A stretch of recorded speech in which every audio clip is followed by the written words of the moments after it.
India's number 1 varicose veins hospitals ఐబీసీను సంప్రదించండి. మీ నొప్పి లేని ప్రయాణాన్ని ప్రారంభించండి. నమస్తే రమగారు. నమస్తే జయ. రమగారు, మనకి వారాహి నవరాత్రులు మొదలవుతున్నాయి. మనము దసరా నవరాత్రులు చూస్తాం, తర్వాత వారాహి నవరాత్రులు. వీటిని ఏ విధంగా జరుపుకుంటాం? మనం ఏమైనా ప్రత్యేక నియమాలు పాటిస్తామా? అందరం జరుపుకుంటాం? అసలు ముఖ్యంగా సంవత్సరానికి 4 సార్లు 4 రకాల నవరాత్రులు వస్తాయి. 2 ప్రఖ్యాతమైనవి, ఒకటి వసంత నవరాత్రులు, రెండోది శరన్నవరాత్రులు. ఈ గుప్తంగా జరుపుకునేవి ఇవి 2. ఏవి? వారాహి నవరాత్రులు, శ్యామల నవరాత్రులు జరుపుతారు. మనం చేసుకోము సాధారణంగా. ఇది కొన్ని ప్రాంతపు ఆచారాలుగానే కనపడుతుంది. మన ప్రాంతంలో ఇంచుమించుగా లేనట్టే. మనం సోషల్ మీడియా యాక్టివ్ అయిన తర్వాత ఒక 2-3 సంవత్సరాలుగా ఈ వారాహిని ఆశ్రయిస్తే చాలా రకాల ప్రయోజనాలు లభిస్తాయని, సమస్యలు తీరుతాయని, విపత్కర పరిస్థితుల్లో ఈమెను ఆశ్రయించిన వాళ్ళ వారాహి అమ్మవారిని ఆశ్రయిస్తే సమస్యలు తీరుతాయని చెప్పి వారాహి నవరాత్రుల్ని ప్రఖ్యాతంగా చేసాం. 2-3 ఏళ్ళుగా ఎక్కడ వచ్చాడో అసలు వారాహి అమ్మవారి ప్రతిమని మనం ఇంట్లో పెట్టుకుంటామా రమ్మగారు? పెట్టుకోం కదా. అసలు ఇలా ఉంటారని కూడా చాలా తక్కువ మందికి తెలుసు. కానీ ఈ మధ్యకాలంలో వింటున్నాం. మొన్న ఫోటో ఫ్రేమ్స్ కోసం నేను షాప్కి వెళ్తే ఎన్ని రకాలుగా కనిపించాయోనండి. అంటే వారాహి అమ్మవారి ఫోటోని వేరు కలర్ శారీస్తో వేరు భంగిమల్లో, అంటే అంత విరివిగా ఇంట్లో కూడా పెట్టుకోబట్టే కదా అక్కడ కనిపిస్తా. ట్రెండింగ్ లో ఉన్న జేజీ వారాహి మన వీడియోస్ లాగానే ట్రెండింగ్ లోనే ఉన్నది వారాహి అమ్మవారు. ఆమె ఎప్పుడూ ఉంది కానీ జయ, ప్రఖ్యాతంగా లేదు. ఎందుకంటే ఈమెని ఉగ్రదేవతగానే చెప్పబడుతుంది ఆమె. ఓకే. అమ్మవారి యొక్క పరివార శక్తుల్లో ప్రముఖమైన మంత్రినిగా వారాహి అమ్మవారిని చెప్తారు. ఆదివరాహమూర్తి యొక్క స్త్రీ స్వరూప శక్తి. ఆదివరాహమూర్తిని కూడా మనం సాధారణంగా అర్చనలు, పూజలు మనం ఏమి చెయ్యం. ఏ సందర్భంలోనూ వరాహస్వామి స్వరూపంలో ఉన్న విష్ణు స్వరూపాన్ని ఇంట్లో పెట్టుకోవటం కానీ, పూజ చేయటం కానీ మనకు కనిపించదు. మనకి ప్రఖ్యాతంగా వరాహస్వామి ఉన్న దేవాలయాలు ఏవి? ఒకటేమో తిరుమలలో మొదట వరాహస్వామిని దర్శించాలి. ఎందుకంటే ఆయనే వెంకటేశ్వర స్వామికి స్థలాన్ని ఇచ్చాడు కాబట్టి, అది ఆయనది, భూమి ఆయనది కాబట్టి వారిని మొదట దర్శించి అప్పుడు పెద్ద ఆయన్ని చూడాలి. వీరు ఇంకా పెద్దవారు. విష్ణుమూర్తికి మనం వెంకటేశ్వరుడి కంటే పెద్దవాడుగా వరాహమూర్తిని మనం సేవించుకుంటాం. అదొకటి. రెండో వరాహ స్వరూపం సింహాద్రి అప్పన్న. ఆయన వరాహ నారసింహుడుగా వేర్వేరు స్వరూపాలలో ఉండే నరసింహమూర్తిగా ఆయన కనపడతాడు. వరాహము నరసింహము కలిసి ఉన్న స్వరూపంగా. ఈ 2 తప్ప మనకి ప్రఖ్యాతంగా ఎక్కడా వరాహ స్వరూపంలో స్వామివారు ఉన్నవి లేవు, తక్కువ. తర్వాత కాలంలో వెలిసే 2-3 చోట్ల ప్రఖ్యాతంగా దేవాలయాలు కనపడతాయి. ఒకటి మనకి విజయవాడలో ఉన్నటువంటి విజయకీలాద్రి కొండ మీద ఉన్న దేవాలయాల్లో భూవరాహ స్వామికి ఒక ఆలయం ఉన్నది. కర్ణాటకలో ఉన్నటువంటి కళ్ళహల్లి అనే ప్రాంతంలో భూవరాహ స్వామిది ప్రఖ్యాతమైన, ఆ ప్రాంతంలో బాగా వెళ్తారు. దేవాలయాలు ఉన్నాయి. కానీ మనకి రోజువారీ ఆరాధనలో వరాహస్వామిని ఆరాధించే విధానం మనకి లేదు. ఇప్పుడు వరాహస్వామి యొక్క స్త్రీ స్వరూప శక్తి అయినటువంటి వారాహి దేవత కూడా, వారాహి కూడా ప్రఖ్యాతమైన కొన్ని స్వరూపాలు ఉన్నాయి. ఇవేంటంటే మంత్రాధిష్టాన దేవతగా ఉంటుంది.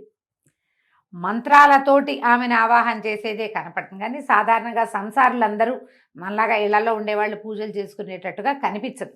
సంవత్సరం అంతా ఆమెను ముట్టుకోం మనం. ఇప్పుడు ఈ అమ్మవారిని ఈ ప్రఖ్యాతంగా ఈ 10 రోజులు మాత్రమే సేవించడం, నవరాత్రులు 9 రాత్రులు సేవించడం మనకి కనిపిస్తుంది. ఈ అమ్మవారిలో కూడా వారాహిలో కిరాత వారాహి అని అలా ప్రత్యేక స్వరూపాలు ఉన్నాయి. మంత్రాధిష్టాన దేవత ఈవిడ. ప్రఖ్యాతంగా కొన్ని చోట్ల ఏంటంటే పీఠాలలో, మఠాలలో మంత్రం బాగా పునశ్చరణ చేసే చోట, యజ్ఞం, యాగం, హోమాలు అవి జరిగే చోట విరివిగా ప్రజలు వచ్చి అమ్మని సేవించి ప్రసాద స్వీకారం చేసే చోట గనక ఇది చేస్తే ఆ అమ్మవారి యొక్క ఉగ్రశక్తి, ఉగ్రత్వము అవి శాంతింపబడతాయని ఇలా వ్యవహారంగా చెప్తారు. అయితే ఇటీవల మనం వారాహి అమ్మవారికి కూడా అక్కడక్కడ దేవాలయాలు చూస్తున్నాం. మనకి కాంచీపురంలో ప్రఖ్యాతంగా లోపల అమ్మవారి కామాక్షి ఉంటే బయట వారాహి స్వరూపం కనపడుతుంది. అంతరాలయం దగ్గరే మనకి ఉన్నది. కానీ మనకి ఇప్పుడు దేవాలయాలే ఇప్పుడు మనకు కనిపిస్తున్నాయి. తిరుమలలో కూడా, తిరుపతిలో కూడా నేను వెళ్ళొచ్చాను, చెప్పాయి కదా. ఈ 2-3 చోట్ల అది పీఠానికి అనుబంధంగా ఉన్న దేవస్థానంగానే కనిపిస్తుంది. ఎలాగైనా ఎక్కడైనా కనపడితే నమస్కరించుకోవటానికి ఏ ఆటంకము లేదు. అంతే కదండి, నమస్కారం చేసుకోవచ్చు. ఒకవేళ ఏ దేవాలయానికైనా వెళ్ళినప్పుడు అక్కడ అర్చనాధికారులు జరుగుతుంటే అర్చనలో పాల్గొనొచ్చు, ఏమీ భయం లేదు, తప్పు లేదు, చెయ్యొచ్చు. అయితే ఈ ప్రఖ్యాతమైన ఈ 9 రోజులు చేసేటప్పుడు మనం కొంచెం చిన్న మెలకువతోటి వ్యవహరిస్తే సరిపోతుంది, చేసుకోవచ్చు. ఇప్పుడు ఇది ఉగ్రదేవతారాధనగా దీన్ని తీసేయాల్సిన పని లేదు, చేసుకోవచ్చు. ఈ చేయటం ఏమిటి, మనం ఎట్లాగో ప్రాణ ప్రతిష్ఠ చేసి విగ్రహాలు పెట్టి అంత గందరగోళంగా హైరాన్ పడద్దు. ఓకే, యాజ్ సింపుల్ యాజ్ చేసుకోవచ్చు, ఎంత సింపుల్గా అయినా. ఈ 9 రోజుల పాటు ఎక్కడి నుంచి మొదలైంది, ఇది ఆషాఢ శుద్ధ పాడ్యం నుంచి నవమి వరకు పూజ. పొద్దునైనా చేసుకోవచ్చు, రాత్రైనా చేసుకోవచ్చు. కాకపోతే ఈ వారాహి యొక్క శక్తి రాత్రి వేళల్లో ఎక్కువ ఉంటుందని, పగలు అమ్మవారు నిద్రిస్తుందని చెప్తారు. మేము తిరుపతిలో వెళ్ళినటువంటి అమ్మవారి దేవాలయంగా లేదు అది, అదొక పెద్ద మండపం లాగా ఉండి క్లోజ్ చేసి పెట్టారు. మేము అక్కడ లోపలికి వెళ్ళాక చూస్తూ మాట్లాడాం 2 వాక్యాలు. అక్కడ కూర్చున్న ఒక స్వామీజీ ఒక ఆయన జపం చేసుకున్నారు. అమ్మ మాట్లాడిపోకండి, అమ్మవారి పగలు నిద్రిస్తుంది, రాత్రిపూట అమ్మ మెలకువగా ఉంటుంది అని చెప్పారు. హైదరాబాద్లో కూడా 3-4 చోట్ల అమ్మవారు వారాహి ఉంది పీఠంలో. నేను చెప్పాను లాస్ట్ టైం, కుదిరిక ఉంటే వెళ్ళి రావచ్చు. ఈ సమయాల్లో మంచివి. ఇవి ప్రఖ్యాతమైన రోజులు. ఆమె యొక్క శక్తి ద్విగుణీకృతంగా ఉండుండొచ్చు, అందుకని చెప్తారేమో ఈ నవరాత్రులు అంటారు. చెప్తారు. ఈ 9 రోజులు మనం ఏం చేయొచ్చు, వారాహి అమ్మవారిది ఒక చిన్న ఫోటో పెట్టుకోండి. ప్రతిమలకి వెళ్ళొద్దు, కలశాలు పెట్టుకోవద్దు. దసరా నవరాత్రులకు చేసినట్టుగా కలశాలు అక్కర్లేదు. మనం ఇవి పెడతారు కదా, దీపాలు పెడతారు, అఖండాలు అవి పెట్టుకోవాల్సిన అవసరం లేదు. ఓకే, సింపుల్గా చేసుకోండి. ఒక్క ఫోటో. మనం ఏంటంటే ఏదైనా ఆరాధన చదువుకునేటప్పుడు స్వరూపం కనపడుతుంటే మనకు ఒక సంతోషం, తృప్తిగా ఉంటుంది. ఇంత చిన్న ఫోటో పెట్టుకోండి చాలు, పెద్ద ఫోటో కూడా అక్కర్లా. ఏవైనా 4 ఎర్రని పువ్వులతోటి అర్చన చేసుకోండి. వారాహివి 12 నామావళి ఉంది, అష్టోత్తరం దొరుకుతుంది, 2-3 రకాల స్తోత్రాలు ఉన్నాయి. ఏదైనా ఒక స్తోత్రంతో ఆ స్తోత్రం చదువుకుని ఆ పువ్వులు సమర్పించి ఏదైనా నివేదన పెట్టుకోండి చాలు. ఇప్పుడు మీరు ప్రాణ ప్రతిష్ఠ చేస్తాము, ఉద్వాసన ఎప్పుడు చెప్పాలి, ఇలాంటి వ్యవహారాల్లోకి దిగదు. ఎందుకంటే ఇది ప్రఖ్యాతంగా చేసేది కాదు, మామూలుగా రోజువారీ మనం చేసుకునేది కాదు. కాబట్టి ఇవి ప్రత్యేకమైన రోజులు, ఆమెకి సంబంధించిన రోజులుగా చెప్పబడుతున్నాయి. కాబట్టి పెద్దవాళ్ళంతా చెప్తున్నారు. కాబట్టి ఈ 10 రోజులు మనం ఏదైనా చదువుకోవచ్చు, చెప్పుకోవచ్చు. రోజువారీ నివేదనకి అమ్మవారికి పానకము, పెసరపప్పు నివేదన చేయొచ్చు, వడపప్పు, పానకము. మీరు చేయగలిగితే పాయసాన్ని నివేదన చేయొచ్చు. 9 రోజులు ఏదైనా ఒక అన్న నివేదన చేయొచ్చు, ఫలాలు అవి పెట్టచ్చు. పానకము, వడపప్పు మాత్రం మస్ట్ అండ్ షుడ్గా పెట్టాలి. ఎందుకంటే అమ్మవారు కొంచెం ఎక్కువ అంటే పవర్ఫుల్ దేవత. మనం ఈ నామాలు అవి చదివేటప్పుడు ఆ ఉగ్రత హెచ్చుతుందని ఆమెను చల్లబరచడానికి ఇవి పెట్టమంటారు. పూలగన్ లాంటివి నివేదన పెట్టుకోవచ్చు. మీరు గ్రాండ్గా చేసుకుంటా ఉంటే ఎవరైనా గురువు గారిని ఆశ్రయించి చేసుకోండమ్మా, నేను ఇంతే చెప్తా, నేను ఇంతకంటే చెయ్యట్లేదు, చెయ్యను కూడా, ఇంతే చేస్తున్నాం. ఇవి మంచి రోజులు కాబట్టి రోజువారీ చదువుకోవచ్చు. 12 నామావళి చాలా చిన్నది, 12 నామాలు. ఓకే, చక్కగా చదువుకోవచ్చు. ఆ 12 నామాలనే 9 సార్లు లెక్కెట్టి చదువుకోండి, అయిపోయింది. 11 సార్లు లెక్క పెట్టి చదువుకోండి. అవును, పువ్వులేవో సమర్పించండి. అష్టోత్తరంగా దొరికిందనుకో మనకు ఆన్లైన్ కనపడతాయి, చేసుకోవచ్చు. ఇప్పుడు ఇది సాంగంగా మనం దసరా పూజల్లో అమ్మవారిని నిలబెట్టి 9 రోజులు సేవించి 10వ రోజున ఉద్వాసన చెప్పి అమ్మవారిని మళ్ళీ వెనక్కి చేర్చి అంతలా చేయక్కర్లేదు, చేయవసరం లేదు. 9 రోజులు చేసుకుంటే మంచిది, 5 రోజులైనా చేసుకోవచ్చు. పైగా ఇవేంటంటే ఇవన్నీ కాంప్లికేటెడ్ కదా జయ.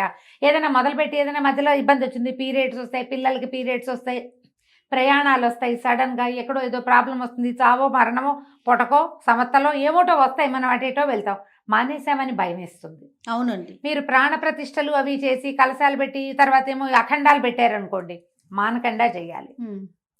మానేస్తే మీ ఇంట్లో పిల్లలు కాలు జారిపడినా, మీకే గట్టిగా దుమ్మొచ్చి తలనొప్పి వచ్చినా అమ్మవారిని మానేసాం కాబట్టి వచ్చిందని కనెక్ట్ చేసేసుకుంటాం. కనెక్షన్లు పెట్టుకోవద్దు. అందుకని మీరు ఇవి పెట్టద్దు, ఓకే, ప్రాణ ప్రతిష్టలకి దిగబోకండి. ఒక పటం రోజువారీ పెట్టుకోండి.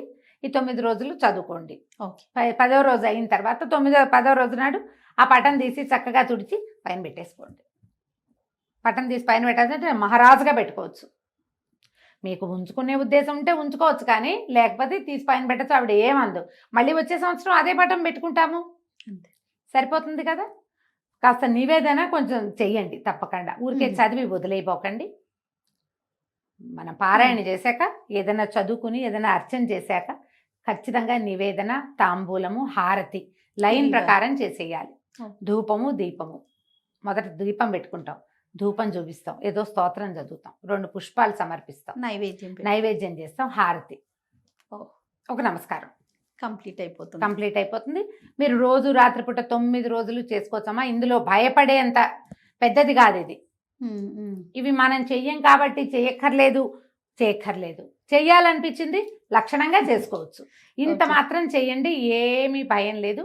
ఈమె ఏంటంటే పరివార శక్తుల్లో ప్రబలమైన శక్తి. ఆహా. ఆవిడ తక్కువది కాదు, ఓ. చాలా గట్టిది. ఇప్పుడు ఇంత గట్టి ఇది మనకి దేనికి అవసరం? ఆమెకు సరిపడా మనం చేయగలమా? అది అది ఆలోచించుకుని కదా దిగాలి. డెఫినెట్గా. నేను ఎందుకంటే ఇవి విని కేసులు.